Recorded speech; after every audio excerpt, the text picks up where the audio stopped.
మన ఇంటి సంపద పెరగడానికి కొన్ని అద్భుతమైన వాస్తు చిట్కాలు చెప్తాను.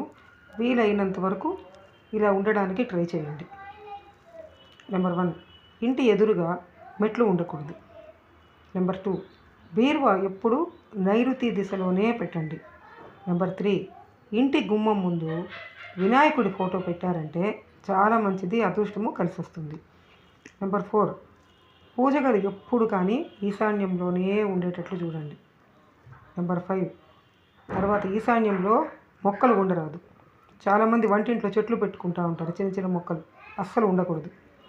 నెంబర్ 6, వంటగదిలో పూజ గది ఉండరాదు.